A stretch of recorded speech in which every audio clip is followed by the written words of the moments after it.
बोले श्री प्राणनाथ प्यारे की जय, श्री सतगुरु महाराज जी की जय। प्रथम लागू दो चरण को, धने ने छुड़ायो खिन, लाख दली लालेड़िया मेरे जीव के ही जीवन।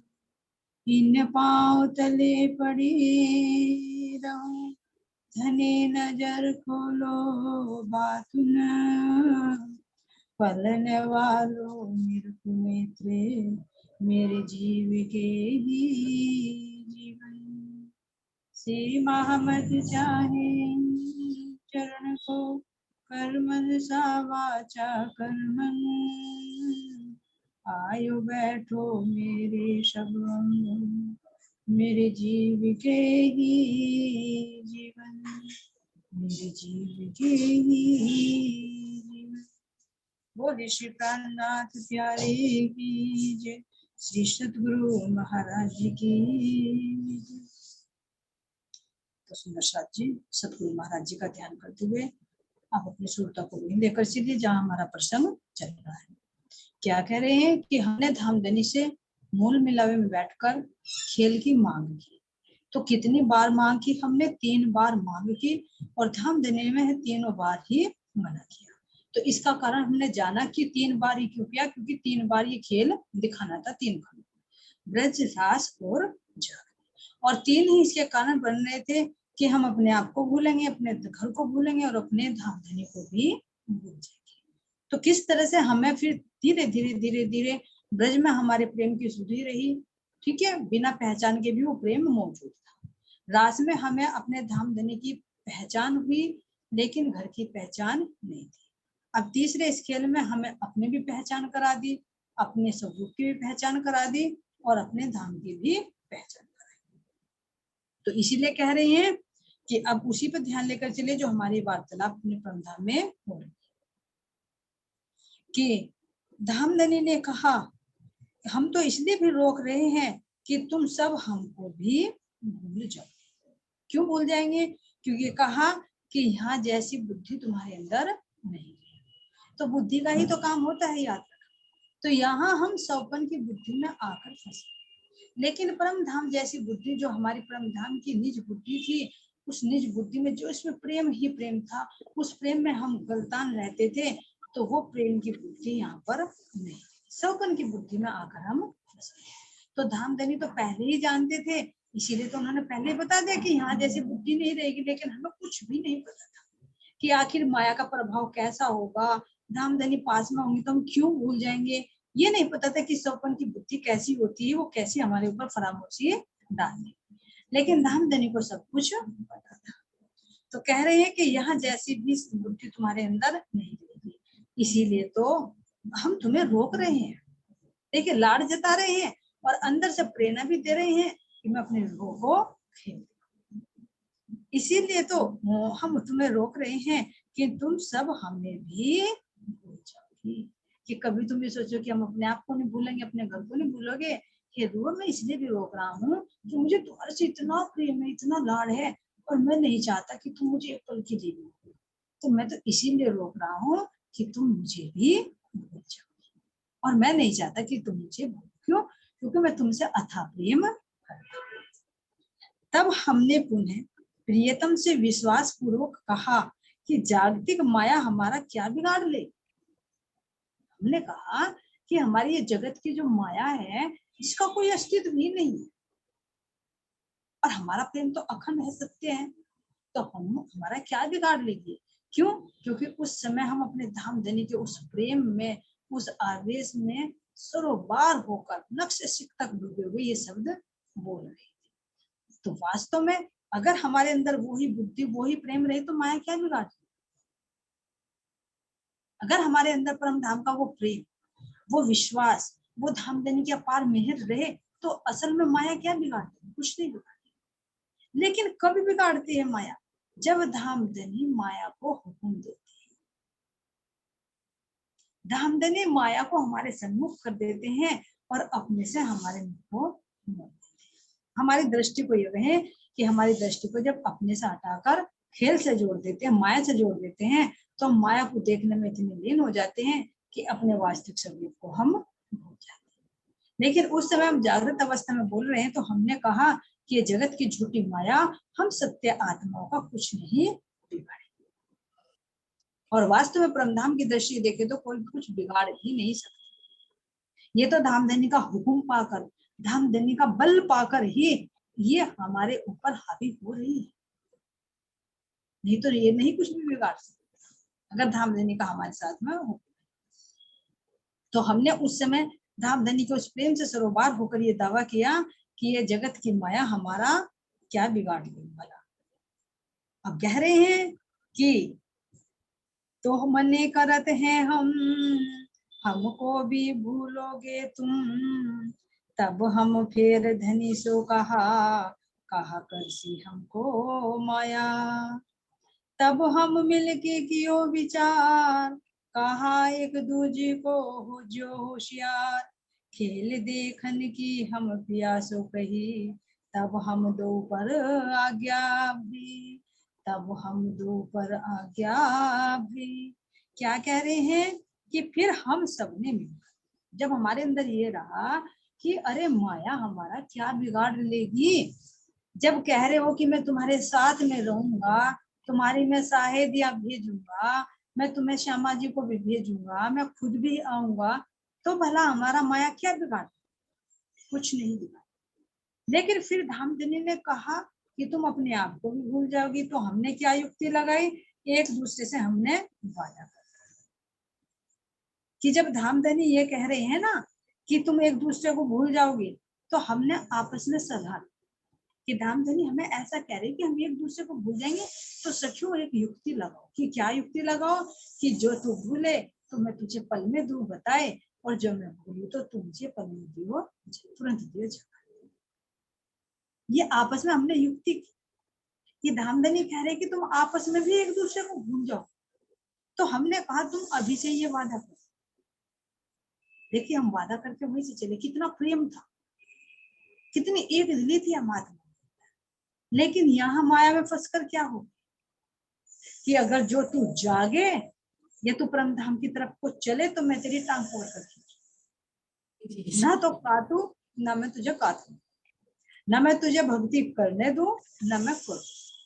तू अगर परमात्मा की तरफ को जा रही तो मैं तुझे क्या कहूंगी, चल छोड़ आज तो संसार में चल, आज तो ये काम कर। अरे राज्य की तो रोज करेगी, आज चल अपने कुछ और काम कर ले, कुछ काम बन जाएगा, चला साईं धाम पर चल रहे, चल आज देवताओं को पूजने चल रहे हैं। ये संसार है, ये परिवार है, ये भी तो भाई करना है, ब्रह्मधाम तो है ही अपना, और ये शरीर दिया, इसके भी तो फर्ज निभाने हैं। तो यहाँ क्या करने लगे, उल्टी चाल से। तो क्या कह रहे हैं कि क्या फिर ब्रह्मात्मा है, क्या हम अपना खोल वो निभा रहे हैं जो हम ब्रह्मधाम से करके चले। तो वहां हमने क्या वादा किया था कि जो मैं भूलू तो मुझे तुरंत दियो बताए, और जो तू भूले तो मैं तुझे पढ़ने के लिए ये वादा किया। लेकिन यहाँ क्या हमें वहां यही था कि अगर मैं जागी रही, सोई रही, तो तू तो जागी रहेगी, अरे अगर तू सोगी तो मैं जागी रहूंगी। ऐसा थोड़ी कि हम सारे ही सो जाएंगे, ऐसा तो नहीं हो सकता। लेकिन हमें ये नहीं पता था कि धामधनी हम सब के ऊपर वो फरामोशी का आवरण डाल देंगे, और सब डालकर इस फरामोशी में आकर एक रूप, फिर कौन किसको जगाए।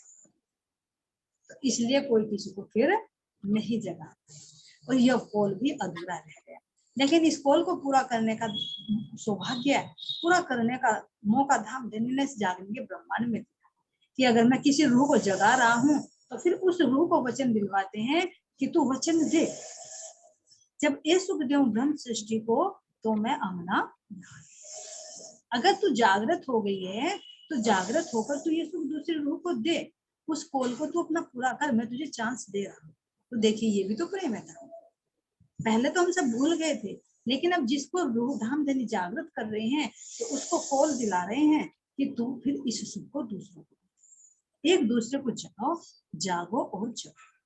तो इसीलिए तो बिहारी जी ने जो रोक लगाई थी कि तू और मैं ही मंत्र दे और कोई मंत्र ना दे, तो उन्होंने कहा कि मैं और तू ये कब तक जागनी करते रहेंगे, जो जागृत हो गया हो वही दूसरे को तात्म ज्ञान, वही जागने की राह पर चल सकता है। तो ये धामधनी ने तो आकर हुक्म दिया, उनके अंदर कौन बैठे थे? सम्राट जी महाराज जी। तो उन्होंने ही तो बिहारी जी की इस आज्ञा को ठुकरा कर ये वास्तविक हुक्म दिया कि जो जागृत हो गया हो वो दूसरों को जाग, और इसीलिए फिर ये पहचान भी दे दें कि सोई सुहागन धाम की जो करते इतरोसन तोल मोल माफक देसी सुख सुख। अपने दिल के माफक तोल मोल करके विचार मंथन करके जो सुहागिन है वो यहाँ अपने धामधनी को इस प्रकाश को देती है, और वो भी सुहागिन उसकी एक पहचान जो अपने धामधनी की पहचान वो कराती। तो इस तरह से कह रहे हैं कि हमने मूल से ही ये वादा किया एक दूसरे को कि मैं बोलूं तो तुम मुझे जगा दिए, और जो मैं बोलूं तो तुम मुझे पद में बता। अब याद करें कि हम उस वादे को कितना निभा रहे, अगर नहीं निभा रहे हैं तो उसको निभाने की कोशिश करें। जो परम धाम से हमने मूल वादा किया था, फिर यहाँ आकर भी धामधनी संकल्प दिलवा रहे हैं, तो उस वादे को पूरा करें। ये नहीं है कि पूर्ण प्रकाश यहाँ सबके अंदर नहीं, कह रहे हैं कि जितना तुम्हें मिला है उतना दूसरों, तो जब तुम दूसरों को दोगे तो धामधनी खुद तुम्हारे ऊपर तुम्हारे लिए उस खजाने के द्वार को वे खोलेंगे। और सबसे बड़ी सेवा यही है, यहाँ धन की सेवा हुई, अन्न की सेवा हुई, वस्त्रों की सेवा हुई, कोई भी महाराज जी कह रहे कितना भी कर लो, लेकिन सबसे बड़ी सेवा कौन सी होती है? सबसे बड़ी सेवा होती है कि जो जीव इस भाव बंधन में पड़े, जो रूहें आकर भूल गई है, उनको वास्तविक पहचान कर, यही सबसे बड़ी है ना। जो एक दृष्टांत भी आता है कि अगर कई साथी हैं, कई दोस्त हैं, और उनमें से अगर एक साथी जेल में पहुंचे तो उसके और साथी मिलने के लिए जाते हैं, तो कोई केले लेकर जा रहा है, कोई सेब लेकर जा रहा है, कोई इसके लिए भोजन लेकर जा रहा है, कोई उसके लिए वस्त्र लेकर जा रहा है, यानी जो उसकी जरूरत की सामग्री वो लेकर जा रहा है, मिलकर वापस आ जाता है। तो लास्ट का जो साथी जाता है वो क्या करता है? उसको अपने दोस्त को जेल से रिहा कराता है, सारी जिंदगी से उसको बंधन से मुक्ति दिलाता है। तो अब इसमें विचार करिए कि सबसे बड़ी सेवा किसकी हुई? क्या उसकी सेवा हुई जो वस्त्र लेकर गया, जो भोजन लेकर गया, जो फल फ्रूट्स लेकर गया? क्या उसकी सेवा है? क्योंकि उसने दिया, उसने खाया, लेकिन बंधन में तो झुका तो पड़ा है ना। और भले ही वो दोस्त जो उसको रिहा करवा लाया, छुड़वा लाया जेल से, तो सबसे बड़ी सेवा तो क्योंकि उसने सारे ही बंधन कटवा, ना उसे फिर वो ना तो जेल में रहेगा, ना उसे वस्त्रों की जरूरत होगी, ना उसे यहाँ के तुम्हें भोजन देने की जरूरत होगी, ना तुम्हें वहां पर कोई फ्रूट्स वगैरह देने की जरूरत। तो क्यों? क्योंकि उस भाव बंधन से ही निकालता है। तो इसी तरह से हम देखें कि अगर हमारी धाम की अंगना, धाम की अंगना तो है ही, लेकिन अगर यहाँ के जो जीव हैं जो दुख सुख को भोगते रहते, 84 लाख योनि में भटकते रहते, या उनके पास भोजन दे दे, उन्हें वस्त्र दे दे, ये सेवा कर दे, तो है तो जरूरत की, लेकिन ये कब तक है? अगर तुमने अन्न दे दिया तो कितनी देर के लिए? ज्यादा से ज्यादा 12 घंटे तक उसके शरीर को पोषण मिलेगा। वस्त्र दे दिए, ज्यादा से ज्यादा उसको वो 2 साल पहन लेगा। फ्रूट्स दे दिया, कुछ भी दे दिया तुमने, धन दे दिया, तो सेवा तो है, लेकिन ये क्षणिक सेवा है। लेकिन असली सेवा वो है कि जो वो बार बार 84 लाख योनियों के बंधन से छूट जाए। नहीं तो इस जन्म में तुमने सेवा की, अगले जन्म में कीड़ा मकोड़ा बन के कहां तक उसकी सेवा? तो असली सेवा कौन सी है? असली धन कौन सा है? ये तारतम्य ज्ञान का प्रकाश, क्योंकि इस ज्ञान के प्रकाश को पाकर वो इस भव बंधन से 84 लाख योनियों से छूट जाएगा। तो ये ही सबसे बड़ी सेवा है। इसीलिए महाराज जी ने भी कहा है कि कोई देत कसाला तुमको, तुम भला चाहिए, शरत धाम की ना छोड़िए, सूरत पीछे फिराओ। कोई तुम्हें कितना भी कष्ट दे रहा है, भले वो तुम्हारे धाम की आत्मा है, जैसे बिहारी जी थे, बिहारी जी शिव जी को कितना कष्ट देते, लेकिन फिर भी वे बार बार क्या करते थे? उनको फिर तारतम्य भी भिजवा रहे हैं, उनकी सेवा भी करवा रहे हैं, कितना करवा रहे हैं, फिर भी कभी उनके अंदर नकारात्मक सोच नहीं आई उनके प्रति। क्यों? क्योंकि वे जानते थे कि मेरे धाम की आत्मा है, मेरी ये रतन बाई है, मेरी संगी आत्मा है, इसको राजी महाराज जी ने ये हुक्म दिया तो ये रोल प्ले कर रही है। लेकिन मूल का तो देखा कि ये मेरी धाम की अंगना है, और जब हम जागृत होंगे तो ये तो ज्ञानता में कर रही है, लेकिन अगर मैं जागृत होकर इसके साथ ऐसे व्यवहार करूं तो दोषी कौन माना जाए? एक तो अज्ञानता में कर रहा है, उसे पहचान नहीं है, और एक जिसको पहचान हो गई है वो भी उसके साथ वैसा ही व्यवहार करे, तो फिर दोषी कौन? दोषी वो होता है जो जानबूझकर। तो महाराज जी कह रहे हैं कि उसका दोष तो माफ हो जाएगा जो भूल, जो जब तक भूले बता तब तक नहीं भूला। जब तक भूल में वो गुनाह कर रही है तो उसको तो गुनाह सब माफ कर दे, लेकिन अगर जागृत होकर भी कोई गुनाह करता है तो उसके लिए अच्छा नहीं है, उसको तो भुगतनी ही पड़ेगी। तो इसीलिए महाराज जी कह रहे हैं कि हम अपने रहने को देखिए कि हम उस कौल को निभा रहे हैं या नहीं निभा रहे हैं, कितनी हमारे अंदर रहनी आ रही है और कितनी नहीं आ रही। हम क्या अभी भी बिहारी जी के में ही हैं, उनके वे तो जागृत हो गए, लेकिन क्या उनके संस्कार हमारे अंदर है? अगर हुए तो हमें भी फिर ऐसे 400 साल तक क्या न जाने कितने सालों तक भटकना पड़ेगा हमारे इस जीवन में, सूरता इसके साथ में लगेगी, या फिर आखिर में क्या होगा, सूरता इस जीव को छोड़कर चली जाएगी, ये जीव फिर आवागमन में रहेगा, क्योंकि सूरता को तो स्थान चाहिए, वो तो उत्तम स्थान को लेकर। अब इस खेल को देखिए, कब तक ध्यान देने इस खेल को संभाल कर उस टाइम। तो जब राज्य का हुक्म होगा तो अगर जीव जागृत नहीं होगा तो इस जीव को छोड़, और जीव को छोड़ते जाएगा, जीव आवागमन में पड़ता रहेगा और सूरता दूसरे जीव को बैठकर अपने धाम में पहुंचे।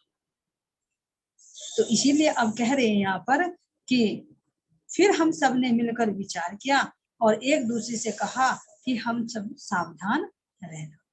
हर तरह से तैयार होकर हमने प्रियतम के साथ खेल दिखाने का आग्रह किया। अब हमने जैसे कोई युद्ध में जाता है ना योद्धा, वो सारी तैयारी कर देता है, तो इसी तरह से हमने खेल में आने की सारी तैयारी, सारे दांव पेच लगा ली, गल भैया डाल डाल कर बैठ गई, नजदीक को आ जाओ भी हम सब भूल जाए, है ना, तू भूल गई तो मैं तुझे बता दूंगी, तू भूल गई तो मुझे बता दिए।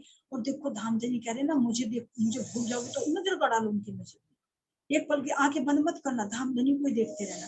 ये कह रहे भूल जाओ, कैसे भूल लेंगे जब हम सामने, है ना, और कह रहे कि घर से बाहर भी नहीं जाओगे तो हम घर को कैसे भूल लेंगे, बताइए भूल सकते हैं क्या?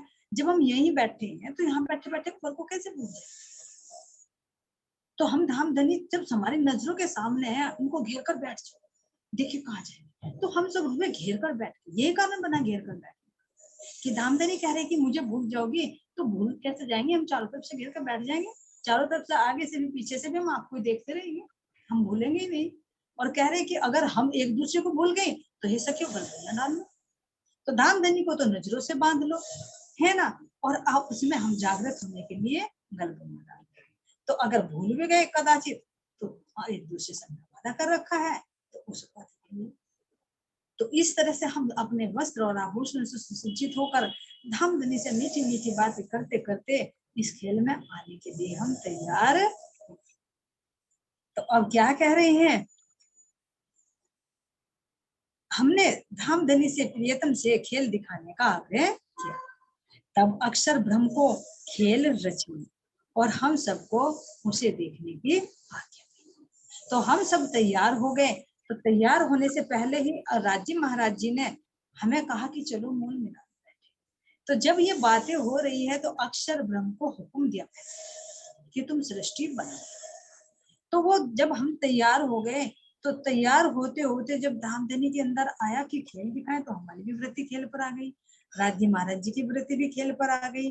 तो अक्षर ब्रह्म को जो हुक्म दिया कि तुम सृष्टि बनाओ, तो सृष्टि जब तक उन्होंने बना दी तो तब तक तो ब्रह्मा जी का एक प्रारब्ध का समय बीत कर ये 28वां कलयुग आ चुका, 28वां द्वार, क्योंकि जिसमें हम पहले ब्रज में उतरे सर्वप्रथम ब्रज, तो 28वां द्वापर यहाँ पर आ चुका, इतना समय बीत चुका। तो यहाँ पर बनते बनते बनते बनते जब ये व्रति आई, यानी श्री कृष्ण जी का जब अवतार होना था, तो उनके अंदर धामधनी का आदेश, अक्षर की आत्मा और नारायण की आत्मा हुई, अक्षर की आत्मा के ऊपर राज्य महाराज जी का जोड़। तो यहाँ पर श्री कृष्ण जी के अंदर तीनों सत्य विद्यमान, यानी विष्णु भगवान की शक्ति भी जो गौण लुप्त रूप है, ठीक है, अक्षर ब्रह्म की वृत्ति भी जो कह रहे हैं कि जो सूरत जिन देखा चाहूं धनी का प्रेम से, सो सूरत धनी का ले आवेश नंद की ओर, जिस सूरत ने ये इच्छा की थी कि मैं अंतरंग लीला देखूं, वही अक्षर ब्रह्म की वृत्ति अक्षर उनके हृदय में आकर विराजमान, चित के श्री कृष्ण जी।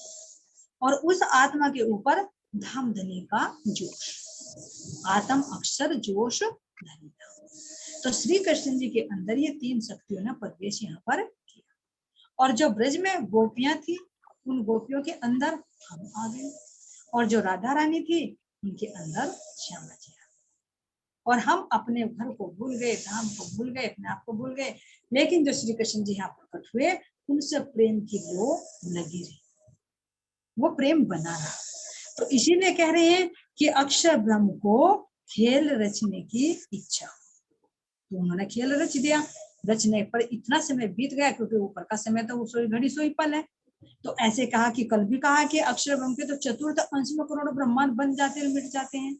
तो ये तो थोड़ा सा राजी महाराज जी के हुक्म से अक्षर ब्रह्म ने सृष्टि बनाई, और बनाकर यहाँ पर इतना समय बीत चुका, यानी 28वां द्वापर आ गया।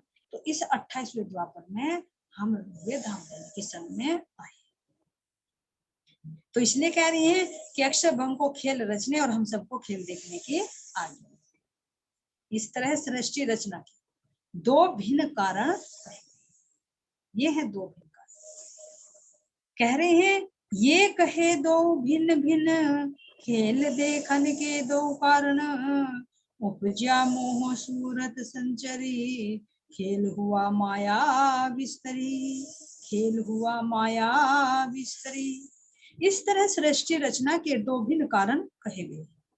प्रियतम की माया के विस्तार से हम में मोह उत्पन्न हुआ। कह रहे ना, प्रियतम की माया के विस्तार से हम में मोह उत्पन्न हुआ। जो हमारी दृष्टि को राज्य महाराज जी ने अक्षर ब्रह्म से जोड़ दिया, और अक्षर ब्रह्म की वृत्ति को नारायण से जोड़ दिया, और नारायण की दृष्टि को संसार से जोड़ दिया गया। तो इसको देखते देखते हमारे अंदर मोह उत्पन्न। कह रहे हैं कि प्रियतम की माया के विस्तार से हमने मोह उत्पन्न हुआ। अक्षर ब्रह्म की सूरत में, अब ध्यान देना, अक्षर ब्रह्म की सूरत में माया में क्षोभ उत्पन्न हुआ। जो पीछे कहा ना कि वो मूल प्रकृति थी, जो सुमंगला शक्ति थी, जो सृष्टि को बनाती और मिटाती थी, वो बीज रूप में थी। जी जी।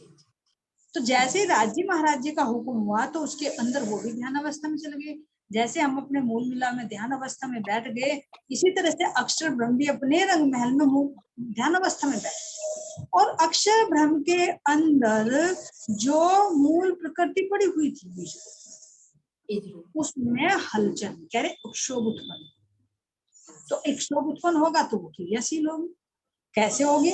जैसे मान लीजिए हमारे अंदर कोई इच्छा हो, बहुत पहले समय से इच्छा हो, और वो इच्छा क्रियाशील हो जाए, तो वो होता है क्षोभ। कि मान लीजिए मेरे अंदर इच्छा है कि मैंने कहीं पर कोई अच्छी स्वादिष्ट चीजें देखी, मेरे अंदर इच्छा है कभी मौका मिलेगा तो मैं अपने घर पर उसे बनाऊंगा। तो वो अभी इच्छा है, कोई त्योहार आना है या कोई फंक्शन होना है, कोई मौका मिलना है कि कोई गेस्ट आएगा, उसके लिए मैं एक चीज बनाऊंगी। तो वो जो इच्छा पड़ी थी, जब कोई आया, कोई फंक्शन का कोई मौका आया, तो वो इच्छा जो है क्षोभ उत्पन्न हुआ। वो व्यवस्था करने लगे कि मैं ये भी लाऊं, वो भी लाऊं, ऐसे बनेगी, तो वो क्रियाशील हो जाएगी। तो इसी तरह से अक्षर ब्रह्म के अंदर जो इच्छा थी, सुप्त रूप में पड़ी थी जो मूल प्रकृति, उसमें क्या कह रहे हैं, क्षोभ उत्पन्न हुआ, यानी वो उसमें हलचल हो गई। अक्षर ब्रह्म की सूरत के संचार से माया में क्षोभ उत्पन्न हुआ। जो उनकी मूल प्रकृति है सृष्टि रचना की, वो सुप्त रूप में पड़ी थी, लेकिन जैसे अक्षर ब्रह्म को हुक्म दिया कि सृष्टि बनाओ, तो उसमें क्या हुआ, क्षोभ उत्पन्न हो गया। बीज रूप में सुप्त माया का विस्तार होता चला गया। जैसे अभी बताया कि कोई चीज हमारे अंदर पड़ी थी, लेकिन जैसे जैसे हम उस चीज को क्रियाशील करेंगे तो वो क्रिया आगे बढ़ती चली। तो इसीलिए कह रहे कि बीज रूप में सुप्त माया का विस्तार होता चला गया, और परम धाम के समानांतर उससे विपरीत, कह रहे हैं बीज रूप में जो सुप्त माया का विस्तार होता चला गया, और परम धाम के समान अंतर, समानांतर, जैसे परम धाम है हमारा, उसी के समानांतर, कह रहे हैं उससे विपरीत है। तो बनाई तो ऐसी, लेकिन उसके विपरीत, उसके विपरीत गुण युक्त सृष्टि रचना का कर्म शुरू। अब हमारी तो इच्छा, हम तो वहीं रोक दिए गए विराट महाराज, कि खेल की सारी तैयारी हो गई, इधर अक्षर ब्रह्म को हुक्म दिया कि तुम सृष्टि बना। तो सृष्टि बनाई, तो सृष्टि कैसे बनी उसका बता कि अक्षर ब्रह्म पर भी फरामोशी का आवरण डाल दिया, और जो जो जागृति में ब्रह्मांड बनाता था, उसके मन भी, उसकी बुद्धि भी, उसकी चित्त भी, सब उसके अंदर समाहित होती चली। तो जब समाहित होती चली गई, तो जो जागृति में ब्रह्मांड बनाता था, वो स्वप्न में देखना शुरू कर दिया। तो जैसे एक मन हमारा स्वप्न में कल्पना करता है, इसी तरह से अक्षर ब्रह्म का मन स्वप्न में वो ब्रह्मांड बनाने लगे, जो पहले स्वेच्छा से करते था। जैसे पहले भी बताया है कि जैसे एक तो कार्य हम करते हैं अपनी इच्छा से, घर में मान लीजिए हम रसोई में कोई व्यंजन बना रहे, तो अपनी इच्छा से बना रहे, लेकिन फिर वही चीज हम अगर स्वप्न में दोहराने लगे, तो हम अपने रसोई में तो नहीं जाएंगे, बिस्तर पर ही पड़े पड़े अपने मन में ही वो विचार। इसी तरह से अक्षर ब्रह्म किया जो ध्यान अवस्था में बैठ गया, कूटस्थ अक्षर जिसको कहा, तो उसके जो अंतःकरण है, उसके अंतःकरणों में जो बीज रूप में माया पड़ी हुई थी, तो उसमें क्षोभ हुआ, वह स्वपन अवस्था। और स्वपन अवस्था में ही वो जो जागृति में ब्रह्मांड बनाता था पहले ज्ञान और कल्पना के आधार पर, वो स्वपन में बना। इसलिए कह रहे कि ब्रह्मांड स्वपन का बना है, जागृति में नहीं बना। पहले जागृति में वो अपनी इच्छा से बनाते थे, लेकिन अब ये जो चल रहा है वो सब किस पे चल रहा है, राज्य महाराज जी के हुक्म। इसलिए जैसे जैसे राज्य महाराज जी हुक्म देते जा रहे, वैसे वैसे अक्षर ब्रह्म के स्वपन में ये घटनाएं घटित होती जा रही। तो इसीलिए कह रहे हैं कि इस तरह सृष्टि रचना के दो भिन्न कारण कहे हैं। प्रियतम, अच्छा, उत्पन्न बीज हुआ, विपरीत गुण युक्त सृष्टि रचना का क्रम शुरू। तो कैसे विपरीत हुआ? जैसे परमधाम के हमारे 25 पक्ष हैं, तो यहाँ भी 25 प्रकृति वैराट, तो समानांतर होगी ना। यानी जैसे परमधाम के 25 पक्ष हैं, वैसे यहाँ के 25 तत्व बनते हैं। जैसे परमधाम के अंदर 5 तत्व हैं, यहाँ पर भी 5 तत्व हैं, पृथ्वी है, जल है, अग्नि है, वायु है, आकाश है। जैसे 25 तत्व वहां पर शरीर के होते हैं, ऐसे 25 तत्व यहाँ पर बना दिए। जैसे पशु पक्षी पेड़ पौधे जल थल सब कुछ है, ऐसे यहाँ पर बना दिए। तो इसलिए कह रहे कि परमधाम जैसी सृष्टि बनाई, लेकिन अंतर क्या हुआ? उसके विपरीत। विपरीत कैसे हो गया? ये असत है, जड़ और दुख में, और परमधाम सत चिद और आनंद है। तो इसलिए कह रहे कि विपरीत गुण, ये में असत्य हो गया, वो सत्य है, वो चेतन है, ये सब जड़ हो गया, वहां आनंद है, यहाँ दुख। तो इसलिए कह रहे उसके विपरीत। वहां पर परमधाम के अंदर सारे गुण ही गुण है, एक दिव्य आनंद है, प्रेम है, यहाँ पर द्वैत है, अज्ञानता है, मोह है, भ्रम है, काल के वशीभूत है, त्रिगुणों के अधीन है यहाँ, यानी उसके बिल्कुल विपरीत। महाराज जी कह रहे कि माया को पहले परखोगे तो फिर तुम परमधाम को भी समझोगे, क्योंकि इसके विपरीत गुण परमधाम के अंदर है। तो है तो परमधाम के अंदर सब चीज, नहीं तो फिर यहाँ संसार में आई कहां से? यही होता है कि हम इस संसार को तो सत्य समझते हैं, और परमधाम में अगर वर्णन किया जाए कि परमधाम के 25 पक्ष हैं, परमधाम के पेड़ हैं, पौधे हैं, पशु हैं, जानवर हैं, पक्षी हैं, फल है, उन सबको हम क्या कहते हैं कि वो शायद नहीं है, कल्पना हो सकती है। उसको बहुत से तो कल्पना बताते हैं, कल्पना है, लेकिन ये क्या है? ये आवरण है। यही तो आवरण है कि जो बात सत्य होती है उसको तो ये माया मिथ्या करके दिखाती है, और जो मिथ्या है उसको वो सत्य करके। ये देखिए कितना बड़ा फर्क है। आखिर अगर हम देखें कि ये बात सत्य है, यहाँ के पशु हैं, पक्षी हैं, पेड़ हैं, पौधे हैं, 5 तत्व हैं, हमारे अंदर ये 25 प्रकृति बनी है, तो इसका मूल कहीं ना कहीं तो होगा, ये तो परछाई है। और लेकिन हम क्या कहें कि परछाई तो सत्य है, और जो मूल है जिसकी परछाई वो कहीं दिखाई नहीं दे रहा, उसको निराकार कह दिया। तो ये क्या है? ये माया का।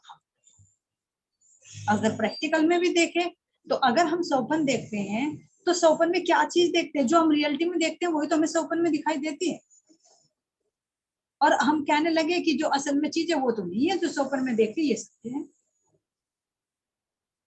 और कब तक भासता है वो सत्य? जब तक हम नींद में, जब तक हम नींद में होते हैं तब तक हम स्वप्न में दिखने वाली चीजों को ही सत्य बताते हैं, और जो सत्य बातें होती है उसको हम झूठ मानते हैं। देखिए, तो अगर हम फिर ऐसे ही अब भी करें कि मान लीजिए यहाँ का तो सब सत्य है और परम धाम की तो कल्पना है, तो हमारे ऊपर माया का आप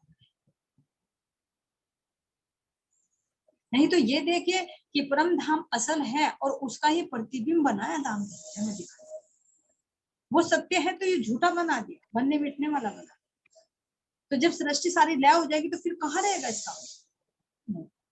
तो इसीलिए कह रहे हैं कि ये सब परम धाम के समान ही बनाया है, लेकिन इसके गुण और इसका स्वभाव अलग है, विपरीत। तो ये हमें दुख का खेल दिखाने के लिए धामधनी ने अक्षर ब्रह्म के माध्यम से बनाया। इसलिए अब क्या कह रहे हैं, इत अक्षर को विलस्यो मन, पांच तत्व चोदय भवन, या में महाविष्णु मन, मन थे त्रिगुण ताथे तिरछर सब उत्पन्न, ताथे तिरछर सब उत्पन्न। अब कह रहे हैं कि कैसे सृष्टि की रचना। ये देखिए, सर्वप्रथम अक्षर ब्रह्म के ऊपर परामर्शी का आवरण डाला। जो वो जागृति में ब्रह्मांड बनाता था, अब वो उसको स्वपन में बना दिया। तो उसके मन में जो सब स्वरूप का जो स्थूल है, वो स्थूल सबलिक से जुड़ता है, सबलिक अव्यक्त से जुड़ता है, और फिर वो वृत्ति बननी शुरू है। तो कह रहे हैं कि अक्षर ब्रह्म के मन के विकास, अक्षर ब्रह्म का जो मन है, जिसको अव्यक्त भी कहा गया है, उसके अंदर, उस स्वपन के अंदर कह रहे हैं कि अक्षर ब्रह्म के मन के विलास से, जब वो वृत्ति विलास करने लगी तो उसके विलास से पांच तत्व प्रकट। अब पांच तत्वों का मूल कहाँ है वो तो बता रखा है, प्रणव ब्रह्म के अंदर, यानी उसके मन के। प्रकृति का बीज कहाँ पर है, जो सुमंगला शक्ति है, जिससे ये माया उपजती है, जिससे अंधकार उपजता है, वो कौन सी है, सुमंगला शक्ति। वो भी किसमें है, अव्यक्त के अंदर, जो अक्षर ब्रह्म का मन है। उसके वो मूल प्रकृति है, तो मूल प्रकृति भी कहाँ है, प्रणव ब्रह्म के अंदर, जो आदि नारायण बताया सृष्टि रचना, वो तो मूल प्रकृति है जो नीचे से जुड़े। क्योंकि मूल प्रकृति किससे बनेगी, शिव प्रकृति से, जिसको चिदानंद लहरी का, उसके अंदर आएगा वो। फिर चिदानंद लहरी किससे बनेगी, सुमंगला शक्ति से बनेगी, और सुमंगला शक्ति तब सृष्टि की उत्पत्ति, जो महामाया का रूप ले, ठीक है। जिस यहाँ पर जो ज्योति स्वरूप, जिसको 64 योगिनी के नाम से भी जाना है, फिर उससे सारी सृष्टि की उत्पत्ति शुरू हो जाती है। तो कह रहे हैं कि अक्षर ब्रह्म के मन के विलास से पांच तत्व, फिर उनसे 14 लोकों की सृष्टि हुई अक्षर ब्रह्म के मन के सब, कि जो अक्षर ब्रह्म का जो मन का स्वरूप खड़ा हुआ, वो कौन सा है, महाविष्णु। तो महाविष्णु से फिर 3 गुण, त्रिगुण, यानी महाविष्णु से एक उनका अहंकार रूपी मन, 4 अंतकरण महाविष्णु के हुए। तो एक अंतकरण मन रूपी अंतकरण कौन सा चला गया, नीचे शीर्षक, जो शेष है। फिर उनके भी मन से, जो कहा कि नाभि से, क्योंकि विचार हमारे नाभि से उठते हैं, तो उनके नाभि के कमल से, यानी उनके विचारों से 3 गुण उत्पन्न। कह रहे हैं कि नारायण की नाभि से कमल तंतु निकला, और वो दूर दूर सतलोक में गया, और सतलोक में जाकर उनसे कौन प्रकट हुए, पहले ब्रह्मा जी। ब्रह्मा जी से फिर विष्णु जी प्रकट हुए, फिर दोनों के संघर्षण से रुद्र की, यानी शंकर की उत्पत्ति। और फिर जब तीनों देवताओं में संघर्ष शुरू हुआ, तो तीनों को पति बना दिया। जैसे संसार का ब्रह्मा जी बनाने वाले हो गए, विष्णु जी पालन करने वाले हो गए, और शिव जी उनका संहार करने वाले। तो इसीलिए कह रहे कि प्रणव के अंदर तो तीनों एक हैं, लेकिन सृष्टि रचना में इनको अलग अलग रोल दिए, और 3 गुणों के अधिपति इनको बना दिया। तो 3 गुण सतरज तम, और उनके देवता ब्रह्मा विष्णु महेश उत्पन्न। अब 3 गुणों से फिर 5 तत्व से स्थावर एवं जंगम, यानी जड़ और चेतन, सारी सृष्टि की उत्पत्ति होनी शुरू हो गई, पूरा विस्तार यहाँ से शुरू हो जाता। तो इसलिए सार रूप में इस चौपाई में बोल दिया ऊपर से ही कि इत अक्षर को विलस्यो मन, 5 तत्व 14 भवन, या में महाविष्णु मन, मन थे त्रिगुण ताथे तिरछर सब उत्पन्न, ताथे तिरछर सब उत्पन्न। बोलिए श्री प्राणनाथ प्यारे की जय, श्री सतगुरु महाराज जी की जय, श्री पन्ना धाम की जय, सर्व सुंदर साथ की। तो सुंदर साथ जी हमारी 28वीं चौपाई हो गई। इससे आगे का प्रसंग हम आगे। प्रणाम जी। सभी सुंदर साथ के चरणों में प्रेम प्रणाम जी।